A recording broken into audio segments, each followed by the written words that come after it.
这样吧，哀家呢再给你一个机会，哀家出3个题目，你要是答对了，就免去这50手板。考试啊？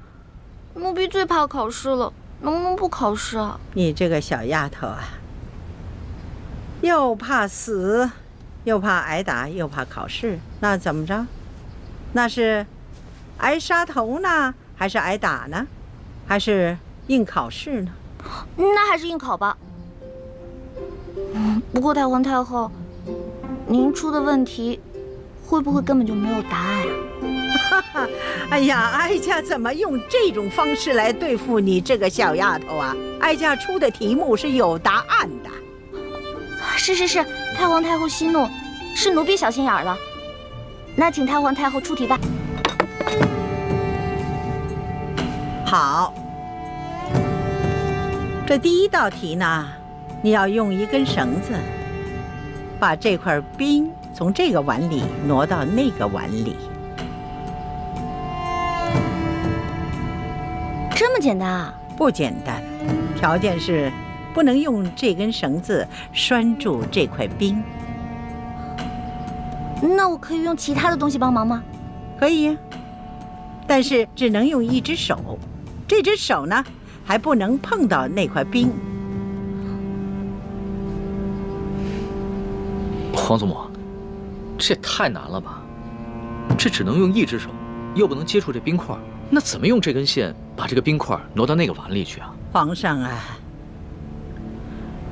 若是这丫头认输的话，哀家就让李总管给你做个演示。可是这50手板，你就着实的挨上了。皇祖母，这奕欢手上还有伤呢。那伤好了再打。皇祖母，这个奕欢要是实在办不到，能不能看在孙儿的面子上，给他换1道题啊？哀家是一再让步啊，已经给皇上足够的面子了。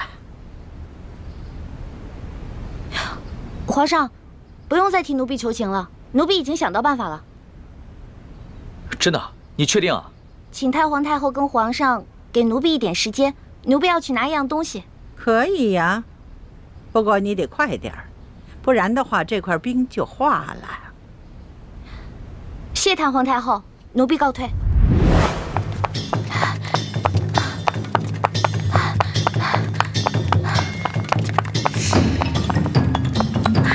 让开！哎，谁家野孩子呀？没点规矩！让开！哎，这孩子。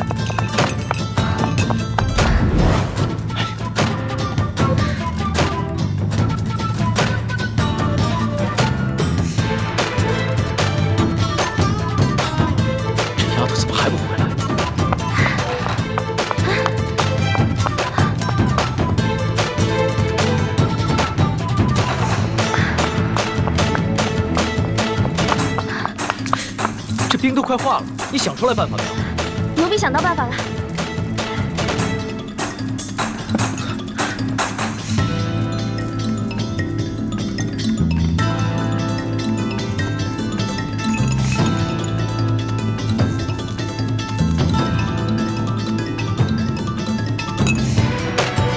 好了，稍等片刻就可以了。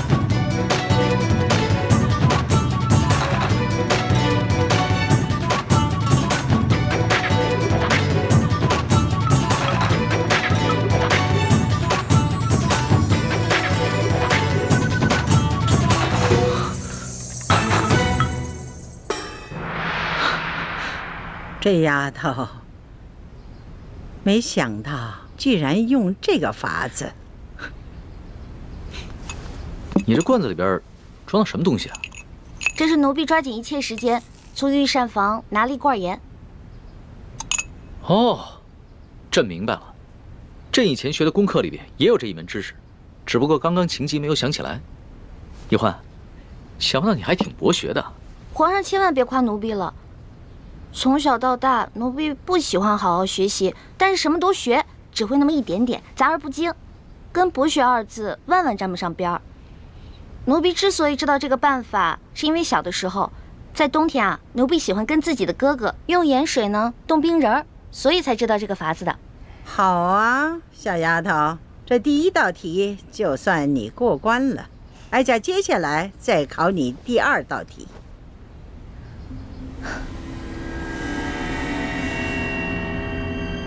你数数，横着数多少，竖着数多少，一共多少个铜板？数数。回太皇太后，横着数有4个，竖着数有5个，一共是8个铜板。好，你就从这8个铜板里头拿出1个铜板来，把这2列铜板变成都是5个。啊？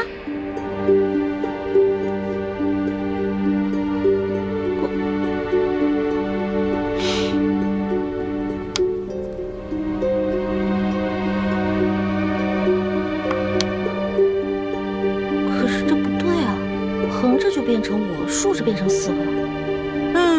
哀家给你1炷香的功夫，你要是再猜不出来，那就算你输了。完了！小的时候，奴婢不想好好学习，老在师兄师姐面前捣乱，而师傅们总是吓唬我，把戒指高高举起，轻轻放下。这下好了，以前没挨多少打，现在又全给补回来了。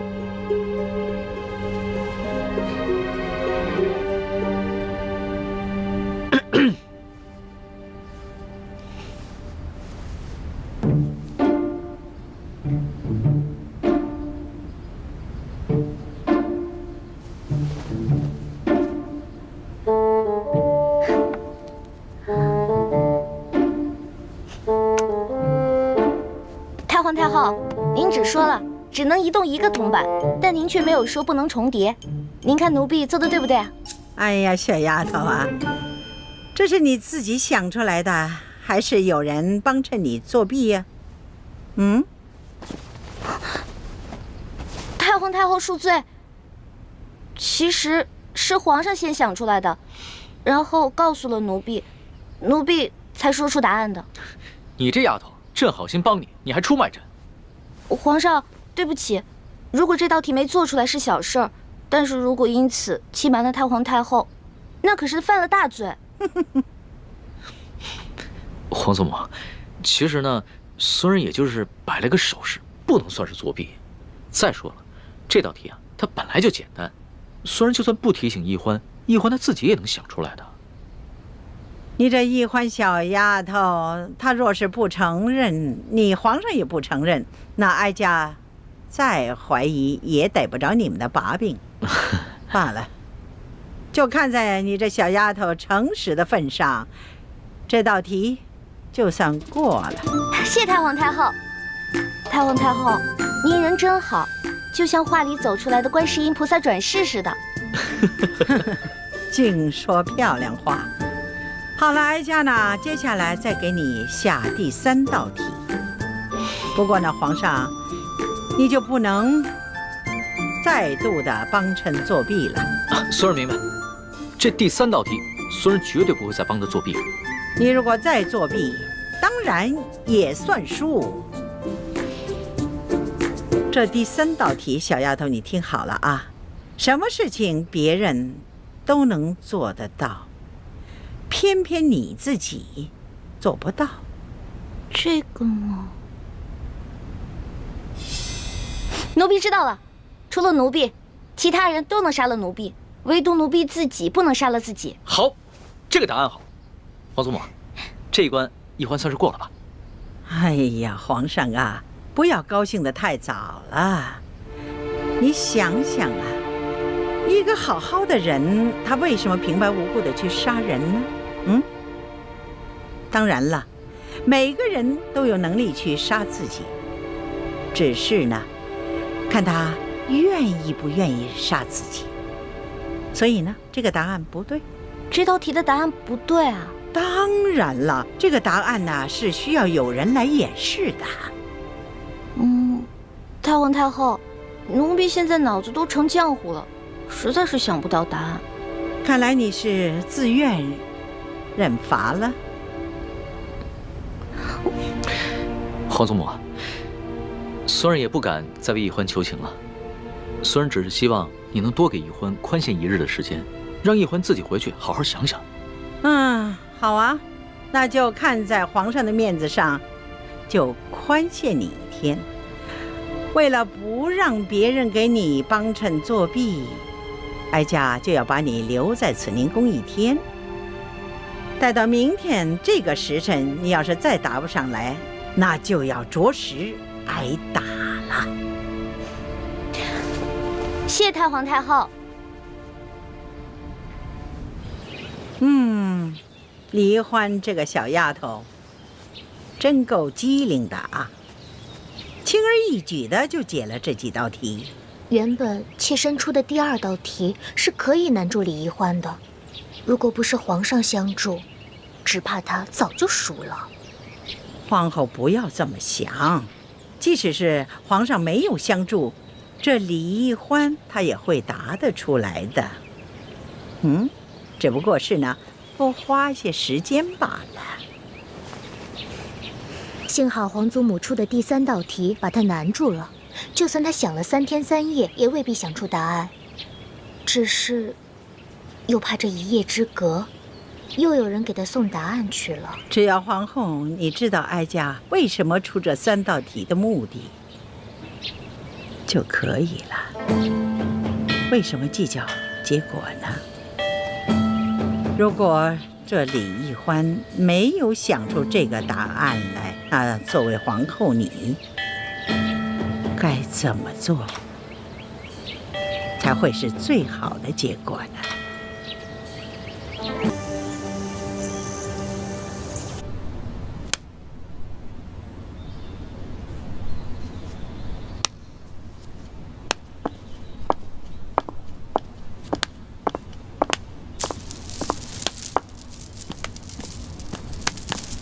太皇太后吉祥，皇上吉祥，皇后娘娘吉祥。罢了，这答案有没有想出来？太皇太后，奴婢脑子实在太笨了，所以到现在答案还没有想出来。哦，那你可得要抓紧了，这转眼就要正午了。不好意思，雷龙小弟，5时一到，我就会马上逃出宫去。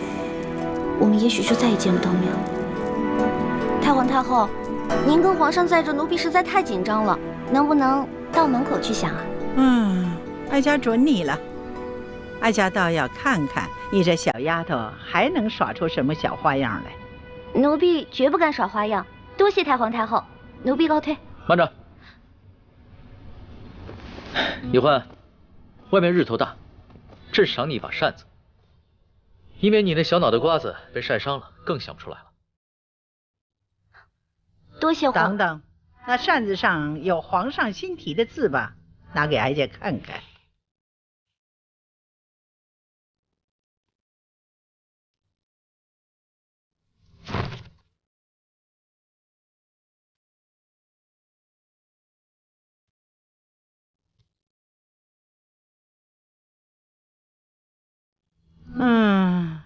以哀家看来，这皇上的字就是好啊。拿着吧。多谢皇上。奕欢，你腰上的那个琉璃坠子倒是挺别致的。朕记得你哥哥也有一块同样的吧？奴婢跟哥哥是同日所生的双胞兄妹，这个琉璃坠子呢，是爹送给我们的生日礼物。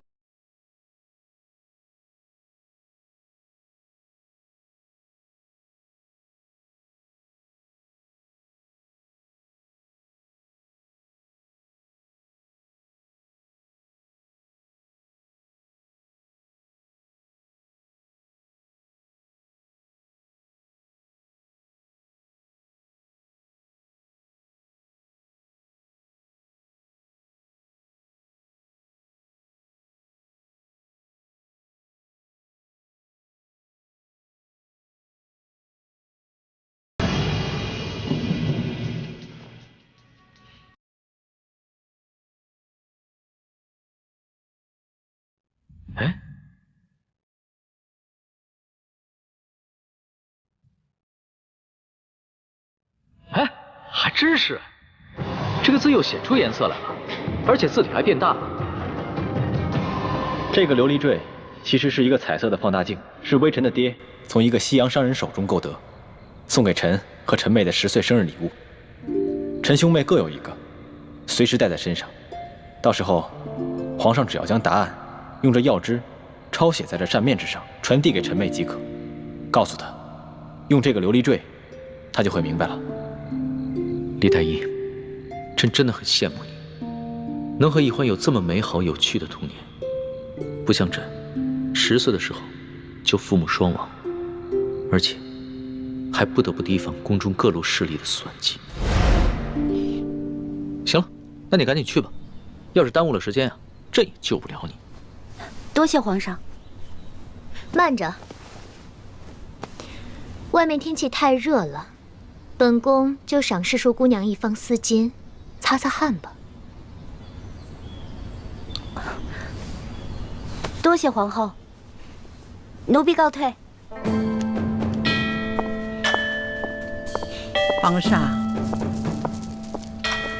皇上好像一点不为这小丫头担心呢。皇祖母，易欢她只是本性纯良，并不是笨，孙儿相信她一定能想到答案的。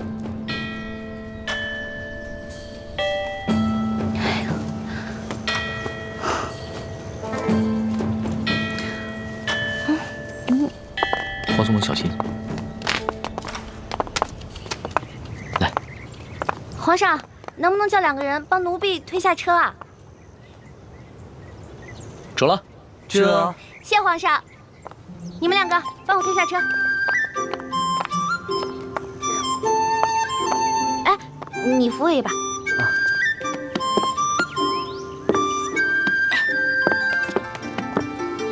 走吧。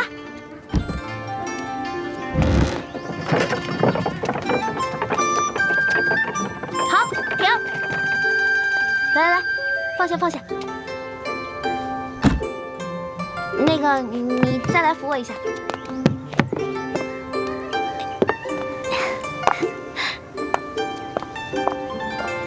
太后，您看啊，这只有推车的人才能推动这辆车，而乘车的人永远推不动这辆车。我说的对吗？好，这个答案妙。皇祖母啊，这个答案啊，不仅解了题，这好像还给我们所有人一个警示。这有些事啊，只有旁观者可为，而当局者永不可为。是啊，皇上你也应该明白了，这丫头可不像你说的那是个傻丫头，可是聪明着呢。你可不能当局者迷呀。皇祖母说的是，孙儿谨记皇祖母的教诲。真没想到，这个李易欢居然如此聪明。你赐给她的那个丝巾，最后看了吗？妾身昨晚在听到皇祖母的一番话后，将这第3道考题的答案画在了丝巾上。她先答出题后，才打开丝巾看到了答案。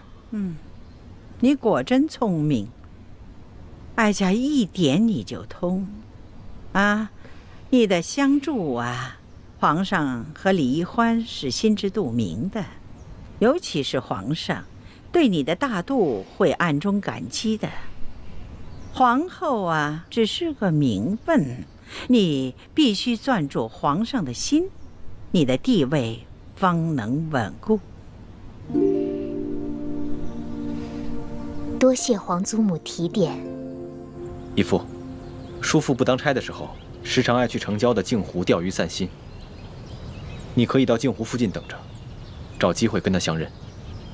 好，到时候我就假装跟他邂逅，绝口不提你和易欢。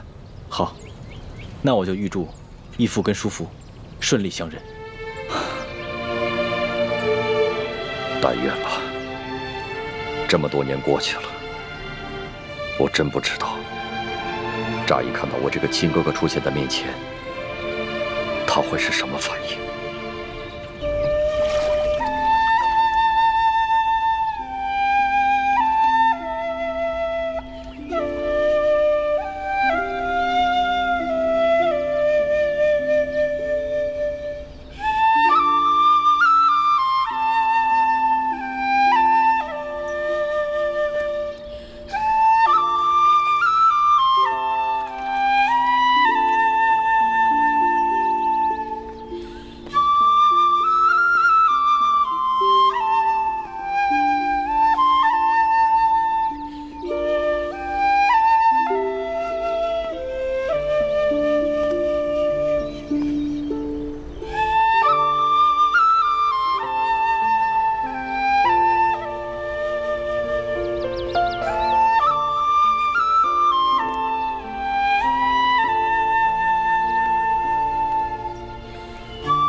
传家，你现在吹的是什么曲子啊？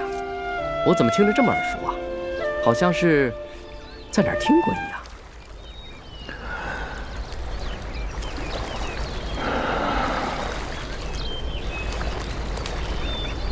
这个曲子是我家乡的小调，名字叫做《忆亲人》。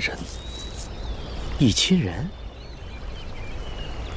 我只是觉得这个曲子这个旋律有点耳熟，什么名字我倒是记不得。这首曲子是我老爹在世的时候最喜欢吹的，我的弟弟也特别爱听。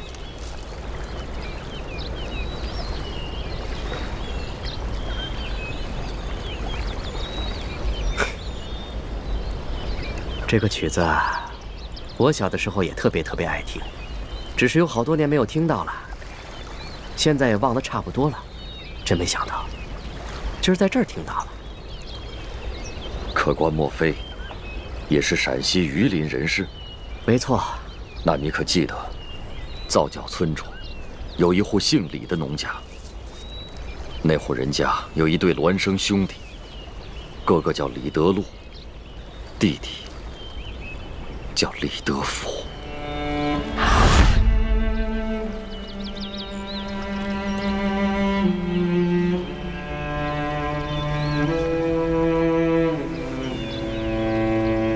你是？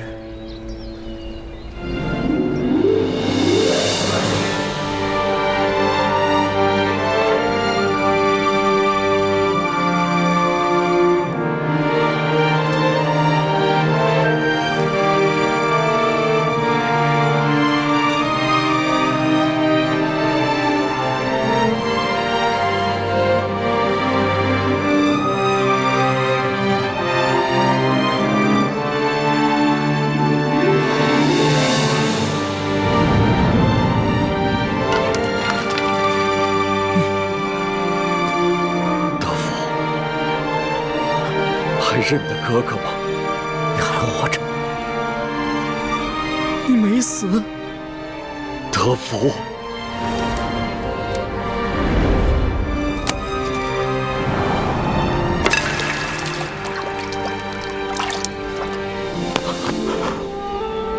德福，真没想到，哥哥在有生之年还能再见到你。我原本以为你早就不在人世了，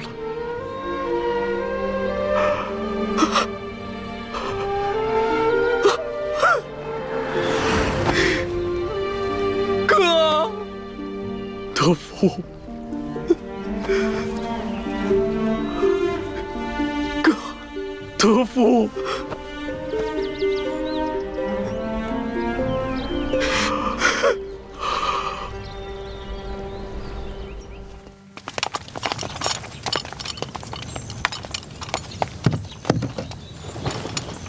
哎，是寿姑娘。索大人，什么事儿这么着急啊？我告诉你啊，我在这鳌拜府当中又发现了一间小小的密室，这打不完的解药说不定就藏在里面。可是这些工匠呢，笨手笨脚的打不开那个机关。我想这怎么办呢？我想来想去，就想到了史淑姑娘你。我也不知道能不能打开，但是我去试试吧。哎呀，太好了！快请吧，走。大哥可成家了，嫂子可贤惠，有几个子女？成家了，有3个孩子，2儿1女。至于你嫂子，她早已不在人世了。是啊，这世道原本就不太平，又有几家人能够骨肉相守的？大哥即便如此不幸，也比小弟强多了。当年你引开追兵之后，我就一个人在外四处流浪，到处打听你的下落。后来多尔衮把我抢了去，在他府上做了奴才。几年之后，他见我做事机灵，就把我净了身，送到皇太极身边伺候。那时候，我本已有了心仪的姑娘，却被迫做了这不男不女的太监。小弟啊，这么多年你受苦了。大哥真的没有想到，你还能认我这个哥哥。我原本以为你现在在紫禁城中是要风得风，要雨得雨，而我却是穷困潦倒。我真没想到，你还能认我。哥，你说的这是什么话呀？我在这个世界上，就你这么一个亲人了，我怎么会不认你呢？哥，我如今有了用不完的金山银山，正愁没人跟我分享呢。这下好了，你来了，哥，你把侄儿侄女都接进京来，我在京城给你买一处大宅院，然后再续几房妻妾，咱们兄弟好好享受这下半辈子。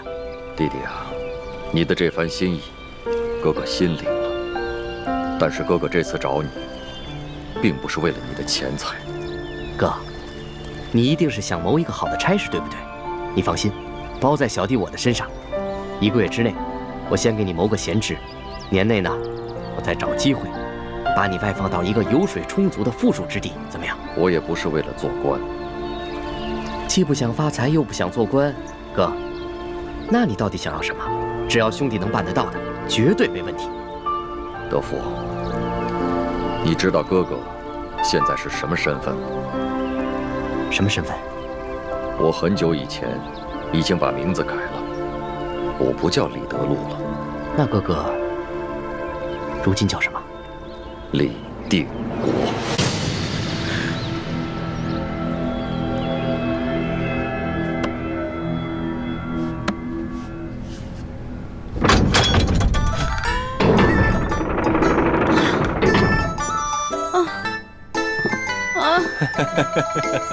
累死我了！哎呀，世淑姑娘，真是辛苦你了啊！左大人吃。左大人，我查看一下。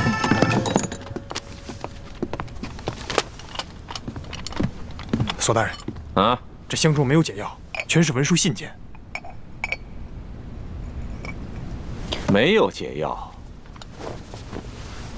我看看。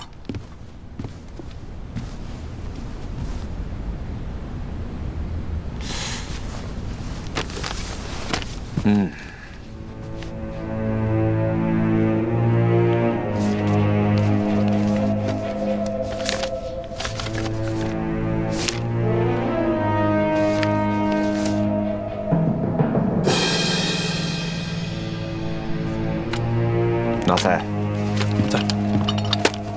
把这2个箱子给我封起来，抬进宫去，呈给皇上。德福，你可愿意跟哥哥一起共干一番大事业，光复我大明王朝？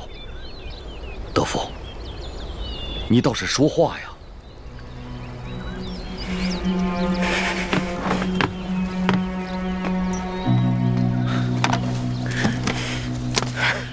德福，你就心甘情愿地做大清的奴才吗？做大清的奴才怎么了？他中明王朝给过我什么？杀死了我的爹娘，饿死了一整村子的人，害得我们骨肉分离，逼得我走投无路，只能在死尸堆里面抛尸的。后来还被迫做了这不男不女的太监。我辛辛苦苦了30多年，我苦熬了30多年，如今你却让我为朱氏的后人去冒杀头的危险。德福，你听我说。我不听。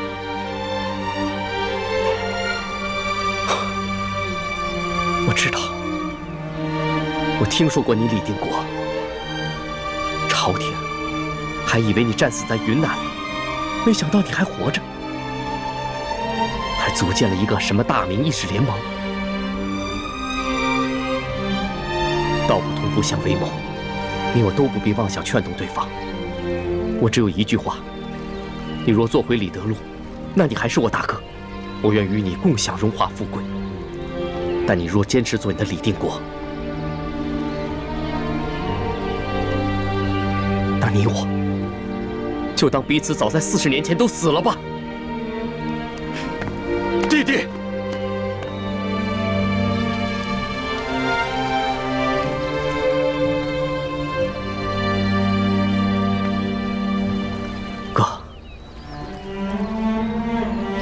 我最后问你一句，你是要做李德禄，还是做李定国？我李定国，生是大明的人，死是大明的鬼。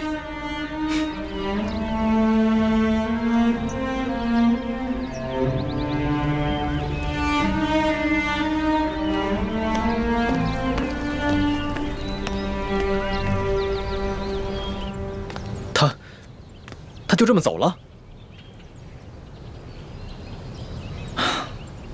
我还指望着能从他那里打听到有关鳌拜内奸的消息。义父，那我们现在该怎么办？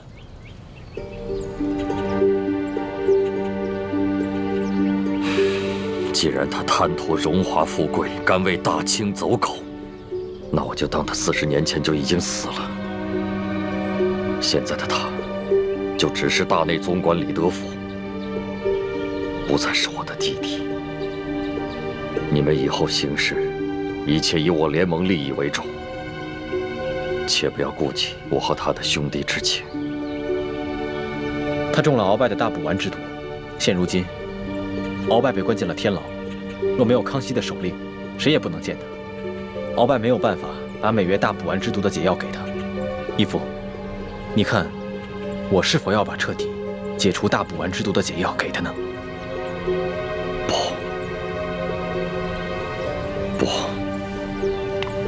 不能彻底帮他解脱。你在宫中多次试探他，以他的心机，这次我跟他相认，他多半会怀疑到你。万一鳌拜供出他来，那他极有可能出卖你跟奕欢，甚至出卖我这个亲哥哥，来将功赎罪。那义父的意思是？眼下只能利用大补丸来控制他，这样一来可以保证你跟奕欢在宫中的安全，二来你跟奕欢在宫中行事，有他相助，也会便利一些。可他毕竟是您的亲弟弟，我跟奕欢的叔父，我们这么做，未免也太……太子，你以为我如此算计，我的心里就好受吗？他可是当年我豁出性命去要保护的亲弟弟呀！可现在在国家大义面前，我没法再顾及兄弟之情。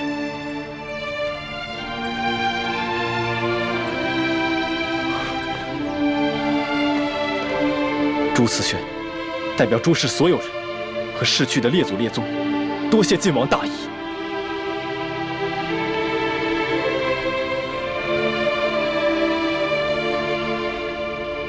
真没想到，李公公居然是我爹的亲弟弟，我的亲叔父。是啊，李公公为人圆滑自私，和义父完全是心性相反的两个人。可是朱哥哥，虽然李公公这个人圆滑自私，但是他是我爹的亲弟弟，我的亲叔父。他虽然不肯投靠我们，但是他也没做什么出卖我们的事情啊。我爹让咱们拿大补丸的事情去威胁他，我怎么觉得心里过意不去呢？其实，我心里也过意不去。不过既然义父吩咐了，我们也只能执行。有时候想想，我爹也真够冷血的。他居然亲手射杀了我娘，那可是为他生了3个孩子的结发妻子啊！当时他还射了我一箭，还好我身上有个玉佩，要不然，我早就没命了。环妹，你千万别这么说。若是让义父听到了，他该有多伤心呢？义父也是迫不得已，舍小我取大义，就像古时候舍弃自己的亲生儿子而救护赵氏孤儿的义士程婴。可我从来不觉得程婴做得对啊，为什么他的儿子要替赵氏孤儿去死呢？2个孩子的命难道不一样重要吗？从小我一直不明白，为什么我爹总觉得你跟你父皇的命要比我跟我娘的命更重要？越说越不像话了，这就是君臣父子伦理纲常。你记住了，这话千万不能让义父听到。知道了，我这不偷偷跟你一个人说吗？我知道我说这些话大逆不道，以后不说行了呗。哎，千万别跟我爹说。你知道就好，欢妹，你记住了，平时再怎么任性，再怎么胡言乱语都没关系，唯有这些有违伦理纲常的话，千万不能再说了，知道吗？哦，你怎么跟龙小弟一样啊？严肃起来让我心里特别害怕。不跟你说，我要去找我龙小弟玩了。欢妹。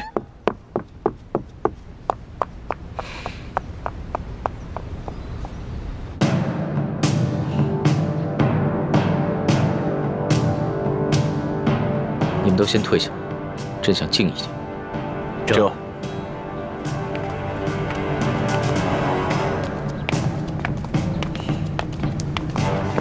龙小弟，你也退下吧。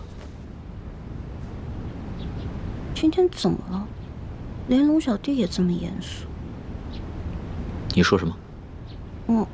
没什么。那奴婢告退了。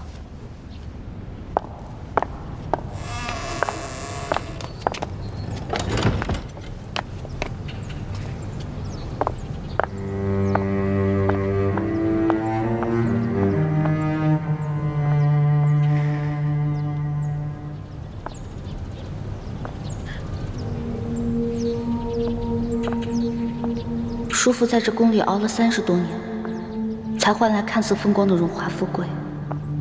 而我爹，他为了光复朱明王朝，不惜杀妻灭女，戎马一生。我这一生啊，可不能像这兄弟2个一样。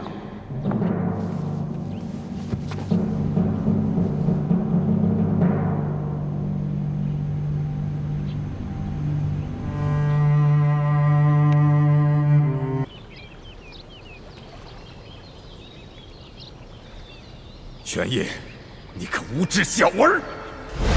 老夫虽然是你的眼中钉、肉中刺，可老夫是大清的8旗子弟。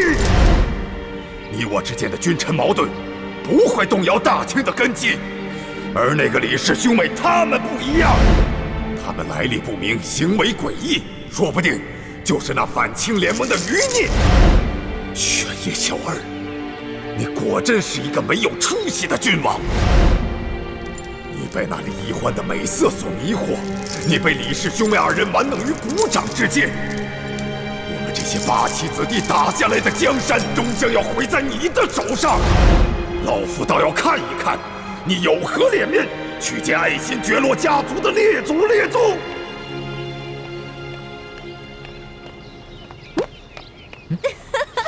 我在这儿呢。龙小弟，你干嘛呢？一个人看着前面发呆。朕就是想起来那一日探监，鳌拜所说的话。鳌拜说什么了？他说啊，其实早在朕行动之前，他就已经知晓了朕的计划。有人向他泄了密。泄密？谁会跟他泄密啊？他说这个人就是你哥哥。怎么可能啊？鳌拜这个人啊，这个时候还不忘挑拨离间，真讨厌。龙小弟，你不会上他的当信了吧？朕有那么笨吗？那就好。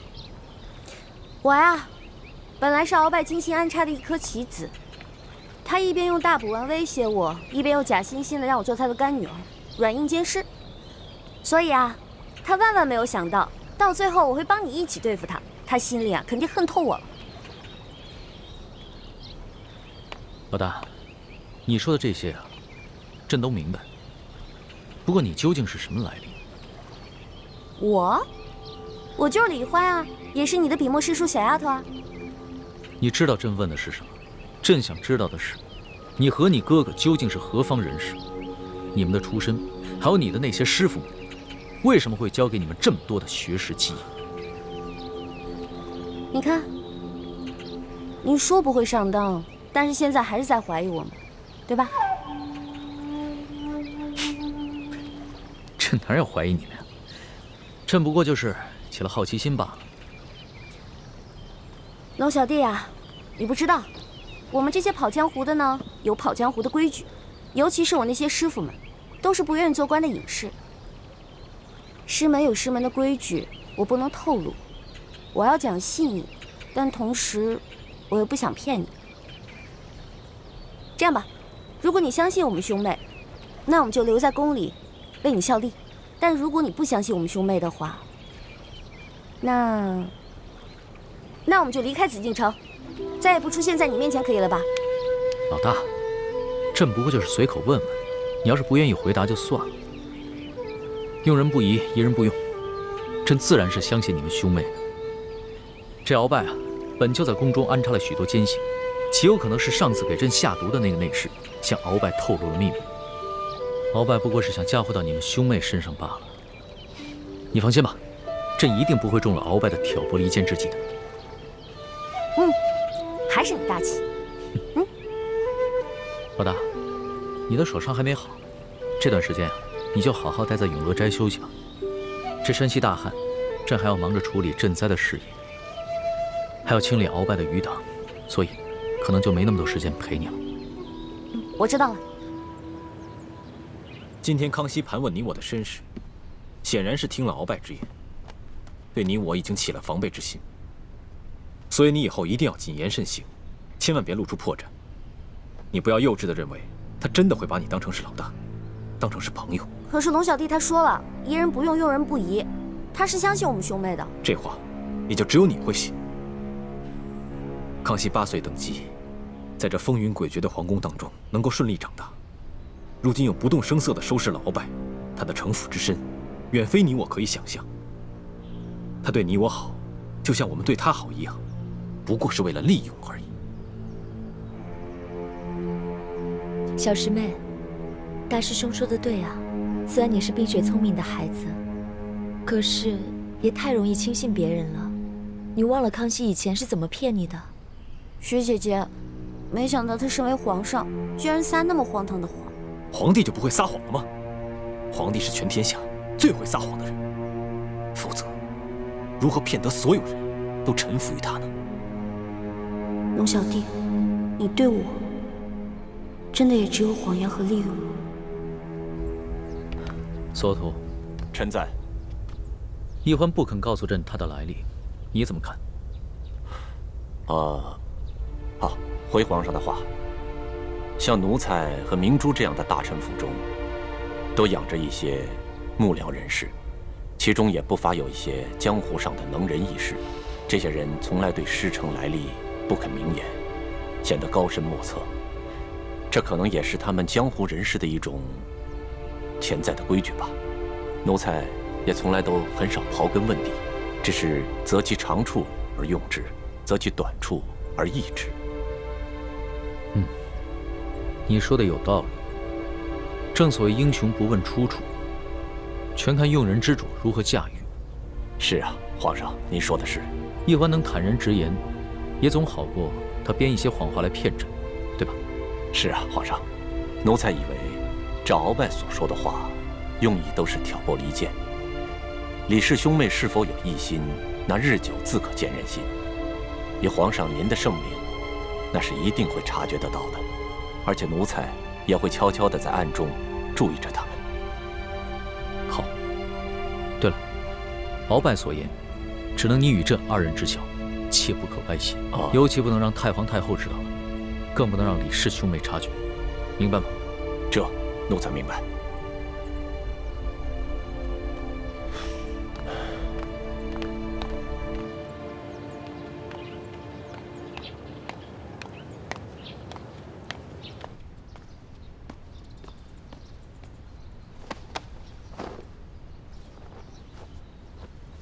奴才索额图叩见皇后娘娘。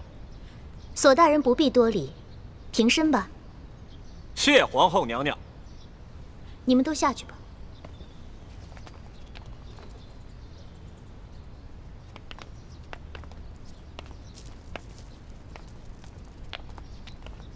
三叔。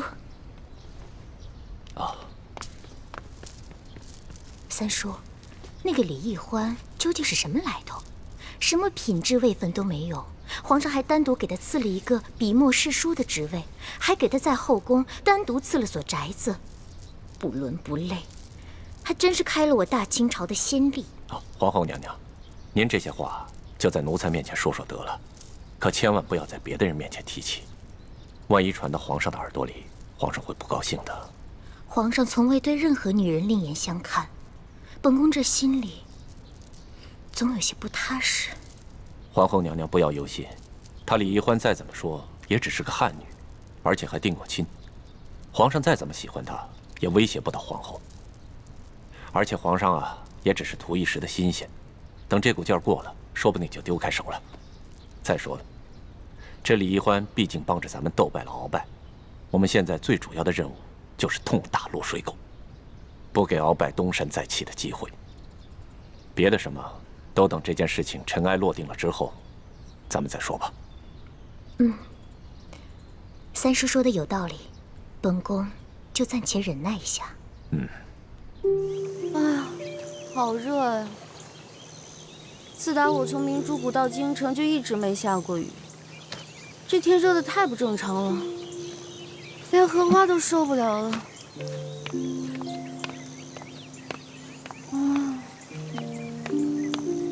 诗书姑娘，原来你在这儿啊！皇上啊，宣你去用膳呢。最近山西直隶两省大旱，后宫已经多日不沾婚了。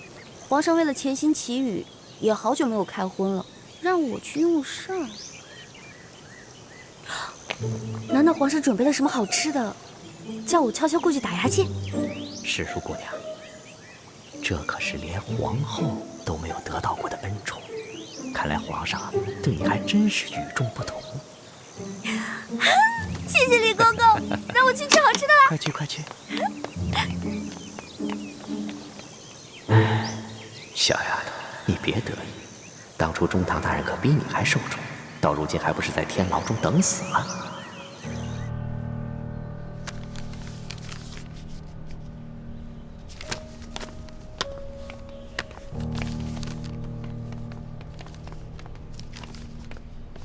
皇上，侍书姑娘来了。皇上，奴婢给皇上请安了。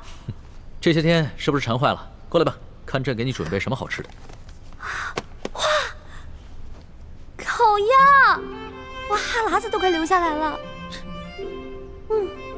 刚刚看你行礼的时候还学得中规中矩的，一见到吃的就原形毕露了。切，民以食为天嘛。皇上前段时间下旨，这后宫啊，除了太皇太后还有几位老太妃以外，其他人饮食都要撤去金银器皿，直到上天垂怜降下甘霖。可是这是怎么回事啊？我们一个个饿得眼睛都发绿了，皇上你倒好，独占一只烤鸭备着我们吃。这不是有好吃的就叫你过来了吗？看看都有事。哎，这除了烤鸭以外，你吃的跟我们都一样啊？怎么，在你心中，朕就只能是一个口是心非、不能以身作则的昏君呢？你看，你看，我什么时候这么说的？我才没有那么说呢。这山西、直隶等省接连大旱，饥民遍地，朕也有言在先，天子要与庶民一样，同甘共苦。所以，朕只有这些清粥小菜了。侍书姑娘，您这几日在永乐斋养伤不知道，皇上啊，其实跟大家一样，素衣素食的。太皇太后啊，实在看不下去了，就下了一道懿旨，今天给皇上加了一道菜。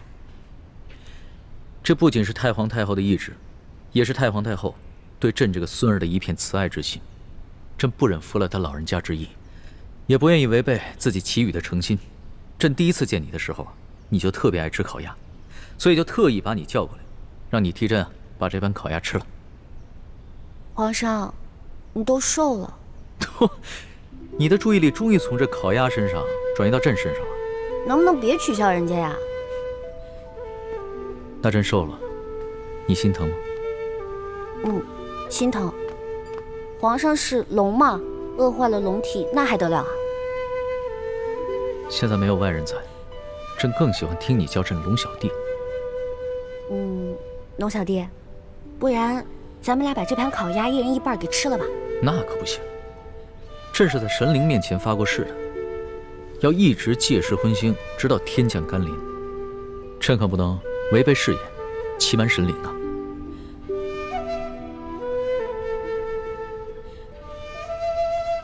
你这看着朕做什么？朕的脸上有花吗？我只是觉得，龙小弟，其实你长得也挺好看的。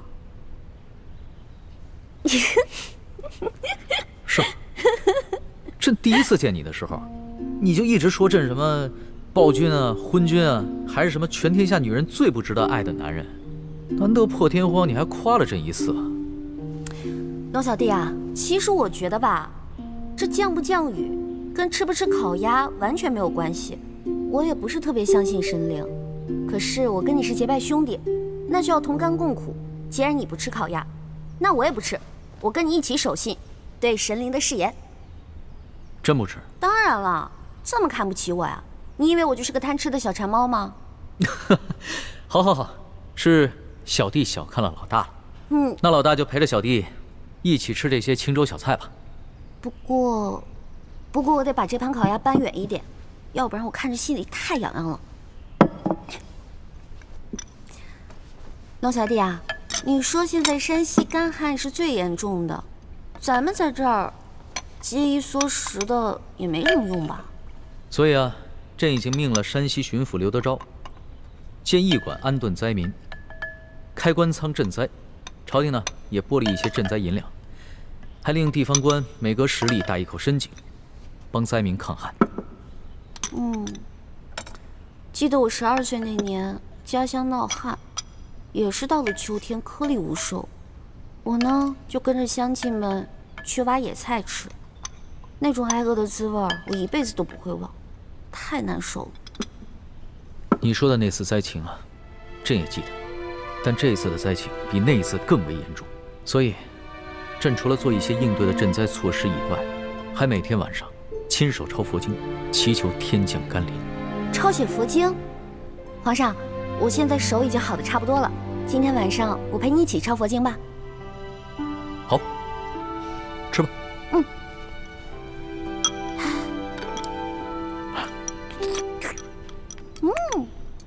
好吃。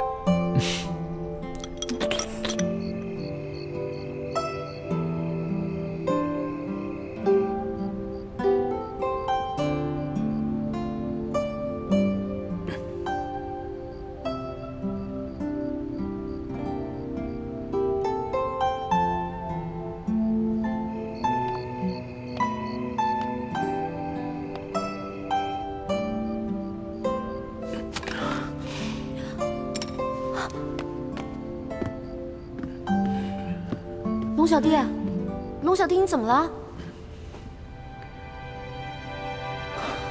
来人啊！来人！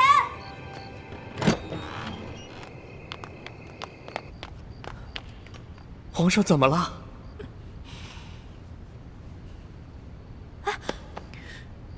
这手怎么了？皇上，您可要保重龙体呀！世淑姑娘，您快劝劝皇上吧。皇上他说，天下大旱，这都是他的过错，他要责罚自己。您看他抄的这些佛经，那都用的不是墨，都是用自己的龙血呀。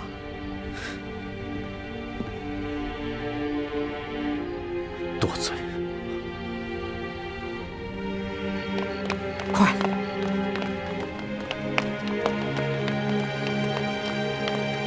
快点！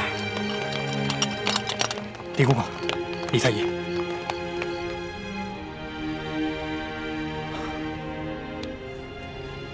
皇上这脉象不对啊。虽说皇上日理万机，劳累过度，近段时间饮食又过于清淡，但也不至于如此虚弱呀。皇上以血代墨抄写佛经，都抄了那么大卷了，身体自然而然就衰落下去了。原来是这样，皇上千万要保重龙体。微臣先给皇上开几副补气养血的方子，皇上自己也得多注意，要多进饮食，多休息。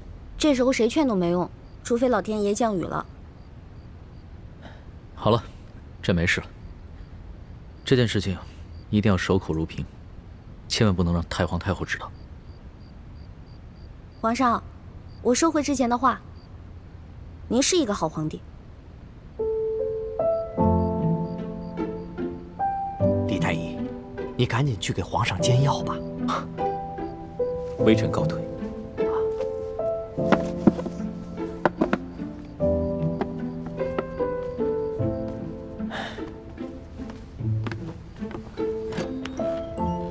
老大，你的立场怎么不坚定呢？不过就是刺了个血，写个经，你就说我是好皇帝了？要怎么样当一个好皇帝啊？是这个世界上最深奥的一门学问，哪有那么简单呀？虽然不懂什么为君之道，但是我知道你正在努力的当一个好皇帝，这就够了。有心无力，那也不算是好皇帝。好了，朕得接着努力，写血经了。哎呀，行了，你呀，好生在这歇着吧。我们是不是结拜兄弟？有福同享，有难同当。你不行了，我上。虽然我的血没有你的龙血那么珍贵吧，但是我的心跟你一样虔诚。好，只要心一样诚，你的血和朕的血一样珍贵。咱们俩联手书写血经，一定会感动上苍的。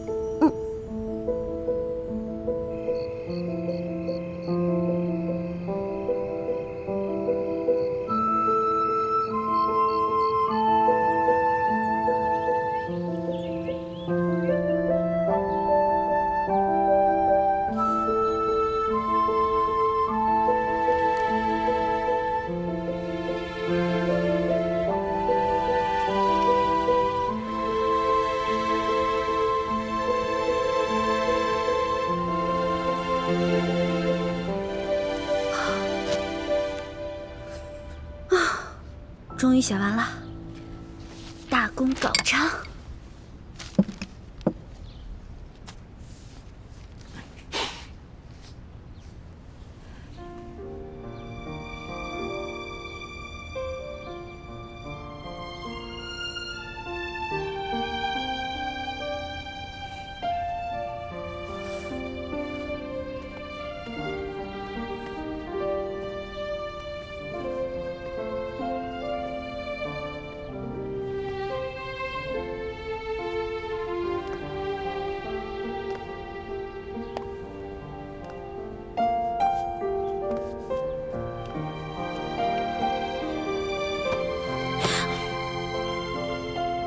老大，花儿，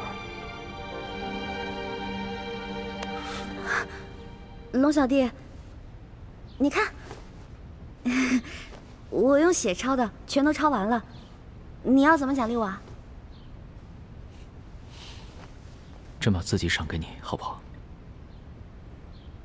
你看你又在乱说话了。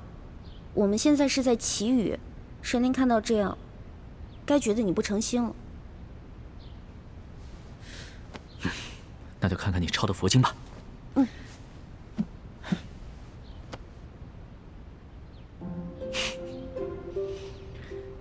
老大呀，老大，我终于知道为什么那日在第一酒楼你不敢往墙上题字了。论到这个书法呀，你还是得多跟朕这个小弟学一学。当然了，你是皇上，你字写不好多丢人啊！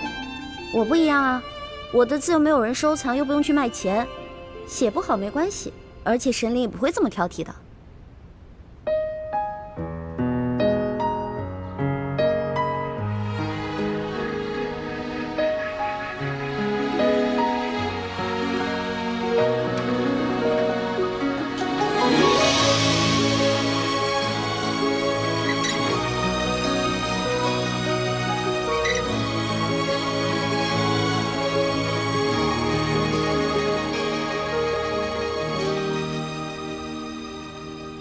清晨的风吹如花，落入尘世的繁华。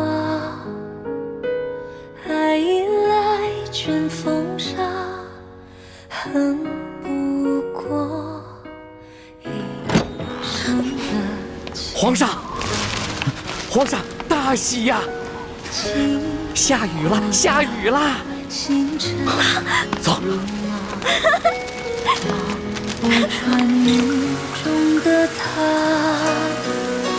这一生月光花，能否带他舍的心归家？愿做他掌上的明珠。献上我纯真的祝福。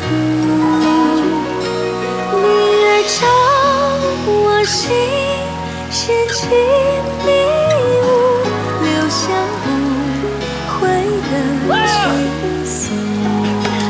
玉环，上苍一定是听到朕的心声了，一定是咱们的血书佛经，一定是这些感动了上苍。朕要谢谢你，这么大的雨，百姓们有救了，我大清的子民有救了。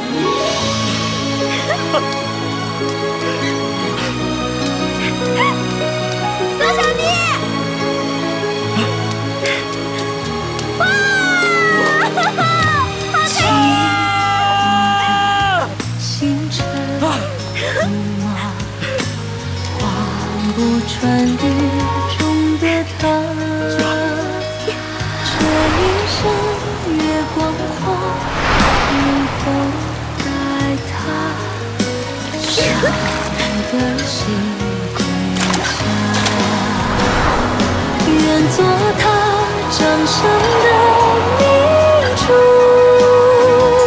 献上我纯真的祝福。回忆中的路开满花簇，绽放半世的光速。愿做他掌上的明珠，献上我纯真的祝福。明月照我心，掀起迷雾，留下不悔的情愫。愿做他掌上的明珠，献上我纯真的祝福。回忆中的路开满花簇，绽放半龙小弟，这个送给你，感谢你为天下的黎民苍生做的努力。是的。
你之前答应过我的，如果我不同意，你不会勉强我的。你不是已经对朕的意见改观了吗？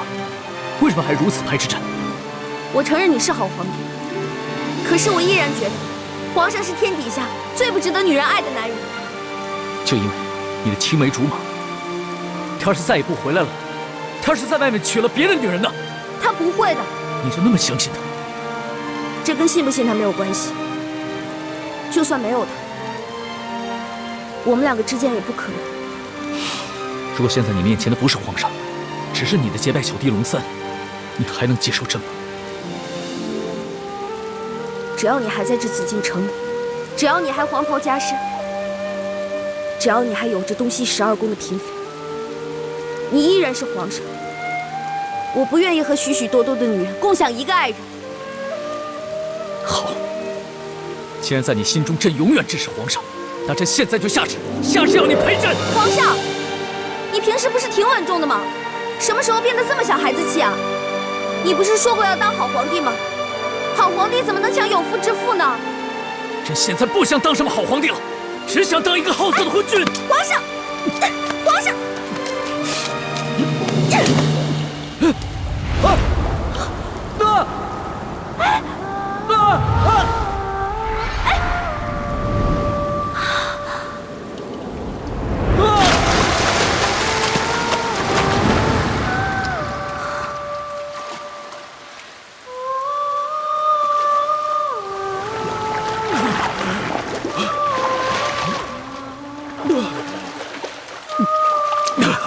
李焕，你！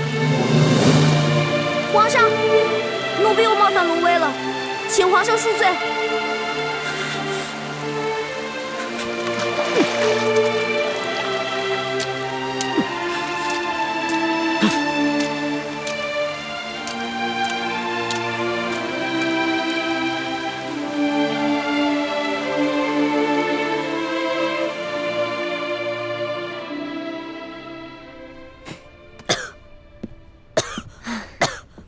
你呀，也真是的。怎么样，得了风寒了吧？谁叫你昨个那么得意忘形的？我怎么得意忘形了？你以为康熙真的是真龙天子？你抱着他，还能遮风挡雨、驱寒取暖？昨天那是误会嘛。好不容易下雨了，当时龙小弟特别兴奋，所以他一抱我，我怎么忍心推开他呀？你知道，我看到你跟康熙在雨中紧紧地抱在一起，我心里是什么滋味吗？朱哥哥，你生气了？可是不是你说的吗？让我接近康熙，顺便打探消息啊。我哪敢生你的气啊？我是搬起石头砸自己的脚。小师妹，自古帝王最无情，还是大师兄对你最痴心啊！你可千万不能被康熙的虚情假意所迷惑呀！我没有被他迷惑呀，我知道，我只是把他当成我的兄弟，当成朋友。再说了，康熙对我也很尊重，很容让的。环妹，你对男女情事还是很懵懂，所以当局者迷。但是我跟倾城看得很明白，如果你再继续留在康熙的身边，但是心里不跟他保持一定距离的话，一定会发生变故的。小师妹，你可千万不能对康熙动心啊，不然不仅是对不起大师兄，对不起师父们，更会让你自己万劫不复啊！徐姐姐，怎么连你也这样说呀？我都快被你们冤枉死了。好了好了，不要再儿女情长了。既然大家已经决定继续留在宫中继续打探，那咱们每个人都必须以大局为重。我知道了，知道了。皇上驾到！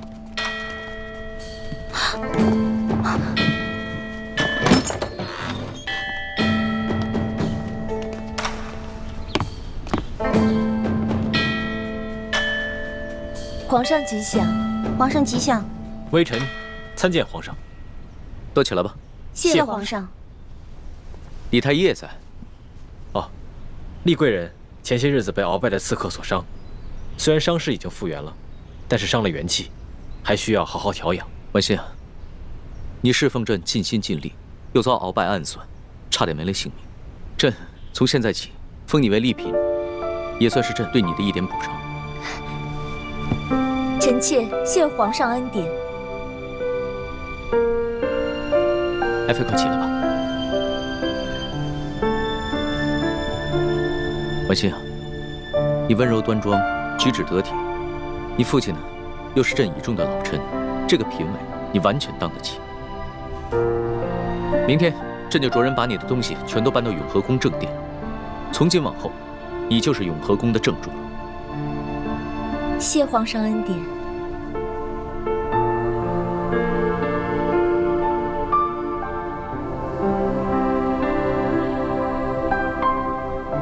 婉心，身体好些了吗？已经好多了，谢谢皇上关心。那今天晚上就由你来侍寝吧。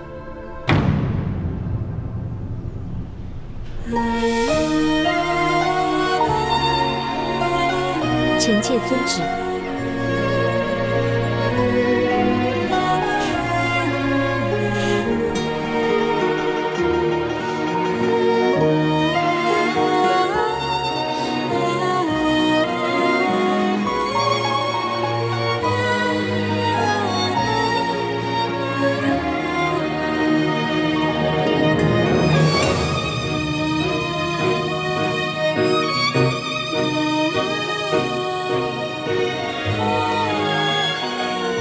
以前在明珠谷的时候，我有很多想不明白的事情，现在总算明白了。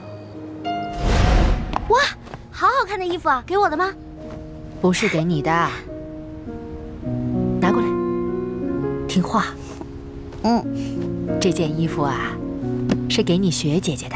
雪姐姐，1年前她不是跟六师傅出谷去山西执行什么秘密任务了吗？对呀，她执行的任务啊，就是要打扮得美美的，所以这个是给她做的。执行什么任务可以打扮得美美的呀？我也想执行这样的任务。你呀，什么都学不好，18般武艺样样不到家，哪像你雪姐姐啊，又刻苦又听话，派她出去啊，我们放心。再说了，你跟那舒小姐长得也不像啊。舒小姐？什么舒小姐？我怎么听不明白啊？这是机密，就不要问了啊。知道了。哇，这么多银子啊！四师傅，怪不得他们都说你是咱们明珠谷的财神爷呢，一回来带这么多银子。哎呀，我哪里是财神爷呀？我只不过是个管账的。这些钱呢，是咱们联盟的成员辛辛苦苦挣来的。可是四师傅，咱们既然不缺钱，为什么还要省吃俭用啊？你个小鬼头啊！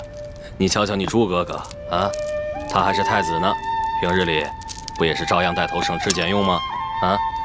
对啊，我知道他很节俭，可这些钱够我们花了，他为什么还要那么节俭啊？哎，咱们要光复大明，光靠谷里这几个人远远不够，我们还要招兵买马，那是一大笔巨款，钱要用到刀刃上，平日里的开销啊，自然要能省则省。哇，四师傅，这金镯子好好看啊，是给我的吗？哎，别，你给我啊，听话。哎，我跟你说啊，本来你是我们未来的太子妃，这谷里的好东西啊，要优先你和太子用。但是呢，你雪姐姐啊，要出外执行特殊的任务，这些东西啊，都是特意买给她的啊。我就知道，这好任务从来不会派给我，就是你们偏心的。哎，你受得了你五师傅在你脸上动刀吗？啊，把你现在这个样子变成另外一个样子，除了各项武艺，还要练习琴棋书画、歌舞弹唱，你受得了吗？什么意思啊？在雪姐姐脸上动刀子，把她变成另外一个人了？明天等你雪姐姐回来，你自然就明白了。啊？哎，小师妹，你喜欢这个金镯子是不是？我答应你，等你过生日的时候，我一定送你一个比它还要漂亮的给你。呀，算了吧，金镯子太贵了，咱们1个月才半吊钱，哪买得起啊？你放心吧，我既然答应你了，就一定说到做到。哎，看一下嘛。好，看。大师傅，我回来了。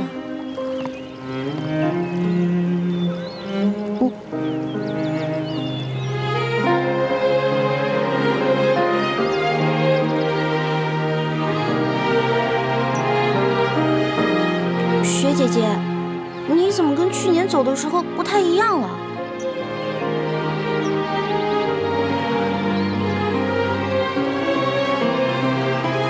小师妹，我在外执行了1年的秘密任务，就是要努力让自己变成另外一个人。